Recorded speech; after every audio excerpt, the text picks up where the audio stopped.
Windbreaker Season 2, Episode 5 began with a stylized scene of Haruka Sakura walking a tightrope. He said this was the only way he could prove he was himself, adding that he can't fall off no matter what, since no one would ever save him. He furthers about everything he'd gotten used to, clearly a metaphor for how society had ostracized him and convinced him of what life was. However, he realized that this wasn't the only path in life and began longing for other means of living. A plant was seen blooming as he said this, with focus shifting to his classmates at school that day wondering if he'd show up. Sakura then arrived, with the others happy to see him. Akihiko Nirei then realized something was wrong and asked him what it was. Sakura remained silent as a stylized scene of him preparing to jump off the tightrope appeared. Remembering Hajime Umemiya's words about jumping into friendship with everything he had saw him enter the classroom, he then explained to everyone how he had grown accustomed to living life on his own and thought it was what he had to do. He added that he took out his frustration on them for not being able to do everything himself, apologizing while calling himself weak and lame, and saying they should be disappointed in him. As Sakura jumped off the tightrope, he apologized to the others for the trouble he may cause them, like with what happened the other day. The others were silently shocked at this, with Kyotaru Sugishita interrupting by kicking Sakura's back and forcing him into the classroom. This inspired the others to jokingly hit Sakura while telling him to stop speaking like that. They all made it clear that they knew who he truly was all along and considered him their friend anyway. In the stylized tightrope world, a faceless Sakura was seen on the ground, with the darkness replaced by a white light. He saw Hayato Suo and the rest of his friends nearby, who helped him up off the ground. Then Sakura commented on how light his body felt and how easy he could breathe, shocked that a place like this existed. He said he wanted to stay here as focus returned to reality. Suo reaffirmed what they all had been saying up to that point, with Masaki Anzai saying they were all hanging out together as a group after school. However, something seemed to be bothering Nirei, which Suo realized and pressed him about. Nirei shrugged it off, but there was clearly something wrong. Focus then shifted to the group's hangout after school, where they flooded Kotoha Tachibana's restaurant to eat. Sakura apologized to Kotoha about yesterday, shocking her to the point she thought he still had a fever. The others then tried reciprocating Sakura's confession to them, sharing all the lame parts of their personality. Suo then took the opportunity to drive home that everyone was like Sakura in having a weak or pathetic side. He added that likewise it's nothing to be embarrassed about since everyone was like that. Suo followed this up with a joke about being scared of pastries when Nirei revealed that he actually hated natto or fermented soybeans. Su tried playing it off, but it became obvious that this was the truth. Sakura then began laughing over the struggle that ensued, which stopped everyone dead in their tracks as they turned to him. He grew embarrassed likewise, prompting the others to laugh, while Kotoha mused on how right Sakura was to choose Furin after all. Then Umemiya arrived at Kotoha's restaurant with Toma Hiragi. The former wanted to join in the fun, but the latter forbade it after his interference that morning. Tasuku Tsubakino was also with them, waving at and making eye contact with Sakura as the trio walked by the door. Focus then shifted to the group back at school sometime later, with Umemiya ordering those who didn't have errands or patrols to gather on the rooftop. Hiragi explained there was no purpose other than ensuring the teams had a chance to fraternize with each other despite their divisions. Sakura then ran into Tsubakino, shocked to learn that they were actually male. Tasuku Tsubakino then began gushing over Sakura's overall looks and aesthetic, with the latter making a good impression on the former by being accepting of them. Tsubakino then introduced Sakura to his vice captains Seryu and Uryu Sakaki. It was at this moment Tsubakino said they were in love with Umemiya, with Sakura shocked by the affection. Tsubakino confirmed this to be true before calling him innocent and thanking him for reacting so straightforwardly. Tsubakino and the Sakaki brothers then departed, with the former asking Sakura on a date as the episode ended. Windbreaker Season 2 Episode 6 began with a flashback to Tasuku Tsubakino's youth. He explained he was always fascinated by cute and pretty things, but had never told anyone about it. He said this was so his abnormal self could live in another world. Focus then returned to the present, where Haruka, Sakura, and Tsubakino were on their date. Hayato Suo and Akihiko Nirei were also present, with the latter asking where they were going. Tsubakino explained they were visiting an old man named Itto, whose wife passed away a year ago, in order to check up on him. Suo asked what they had to do, but Tsubakino said it was as simple as spending time with him and helping out with chores. Itto was shown to be spirited and happy and also quite close with Tsubakino. Itto commented on the unique features of the first-year trio before telling a story about his wife. Tsubakino Sho and Nirei begin helping Itto with some chores. After looking lost for a second, Itto gave him a task as well, with Sakura stumbling into a very full closet. They all then ate food together, where Tsubakino suggested that Itto and he also go on a date soon, since the weather was getting nice. The conversation also revealed that the clothes Sakura had found were his wife's, which he decided to keep. Sakura and Co departed after several hours, with Tsubakino expressing joy that Itto seemed to be in high spirits. However, he also expressed a desire to get him to a point where he was genuinely having fun again. He explained that he owed a lot to Itto and his wife for loving him for who he truly was. This prompted another flashback to Tsubakino's youth, where he hid his true feelings and preferences in order to fit in with other boys his age.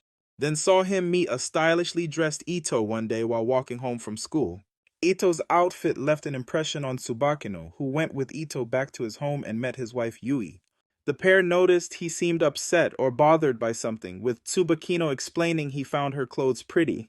Itto invited Tsubakino to come by again and see Yui's stylish clothes, which led to him spending significant time with the couple. One day he walked in on Yui applying lipstick and getting ready. She asked him what he thought, to which he said he didn't know since he was a boy. After she left the room, he reached for her lipstick but hesitated. However, she saw this and encouraged him to try it, with Itto seeing this after and saying he looked good. Tsubakino began crying after realizing how happy he was about this, questioning why he thought it was so pretty and why he wasn't normal. He lamented having to lie to his friends or family and express a desire to be normal by liking what everyone else likes. Yui instead asked if he knew what high heels were, explaining that they were once considered men's shoes. She also explained that makeup once lacked its contemporary feminine connotations. She said that while the distinction between man and woman was important, it was only one small part of a person. Itto furthered that the origins of things like high heels and makeup weren't based on gender, but on aesthetics. Yui then said that he shouldn't look at what he likes as being a boy or a girl, but simply as liking it because of who he is. Itto furthered that normal is an ambiguous concept which always changes, and that he should do what he likes instead. Yui and Itto then said they loved Tsubakino for loving what he loves by being who he is and wants to be. Then we return to the present, where Tsubakino said they helped him realize he wasn't alone anymore. Likewise, he said it was now his turn to do that for Itto. Nirei began crying after hearing the story and immediately signed himself, Suo, and Sakura up to help however they could. Tsubakino was excited to hear this, calling them all such great children before saying they should go back tomorrow. Upon returning the next day, they began looking at Itto's photo albums.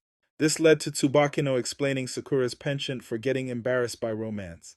However, Sakura explained that the photo of Yui and Itto, which highlighted this aspect of his behavior, reminded him of how Tsubakino looks when talking to Umemiya.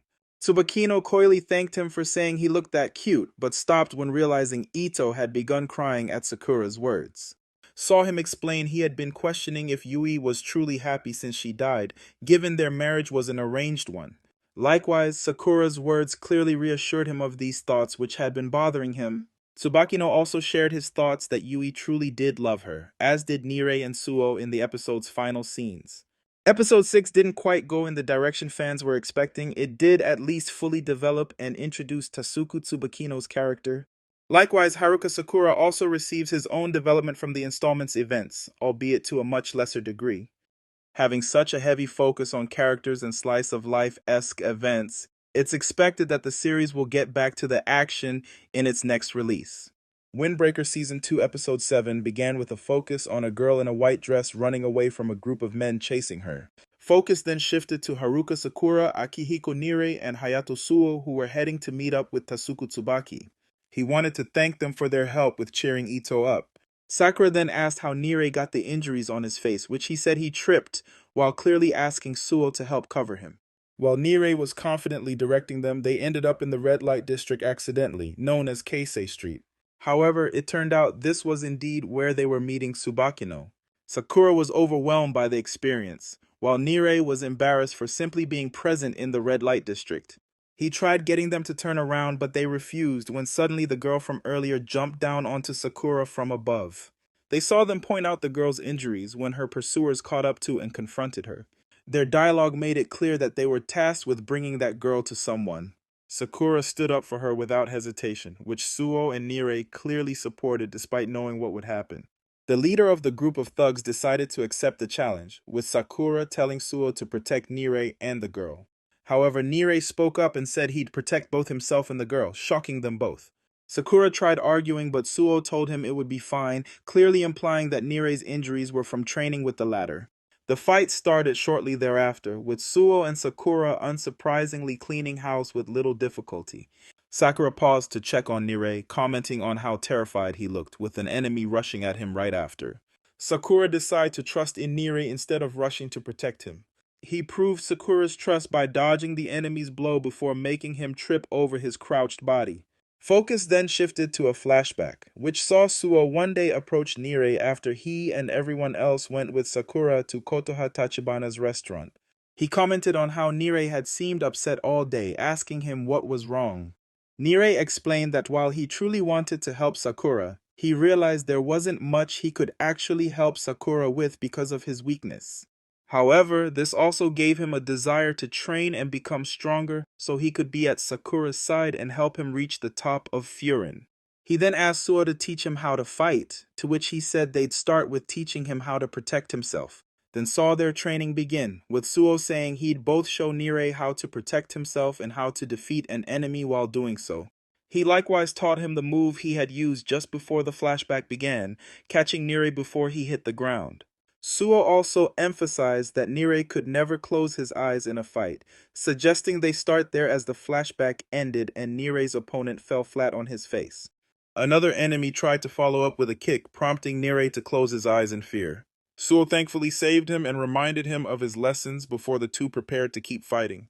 Sakura laughed and smiled at this while continuing to fight himself, defeating the leader before reuniting with the others to celebrate both their victory and Nirei's moves. They then asked the girl for information when a final enemy ran at them, attacking Sakura and Suo.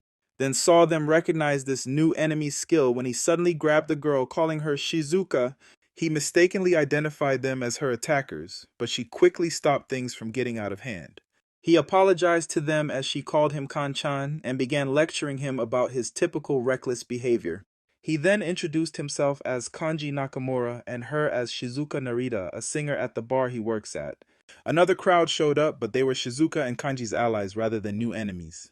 They identified Kanji as their chairman, prompting him to introduce them as the Roppo Ichiza. Nirei recognized the name, describing them as a super brawler team who used to clash with Furin. Thankfully, this didn't seem to be the case anymore based on Kanji's reaction. The episode ended with them finding Tsubakino at Kanji's bar, where she was working as a dancer. This didn't quite have the focus fans expected it to. It was nevertheless an exciting and enjoyable installment. The introduction of the Roppo Ichiza is particularly interesting and will likely lead Sakura and Ko to some of their biggest challenges yet. Fans can also expect Tsubakino to become a central character in the second season's final episodes, given his apparent relationship with the Roppo Ichiza members. So guys, thanks for watching and have a good one.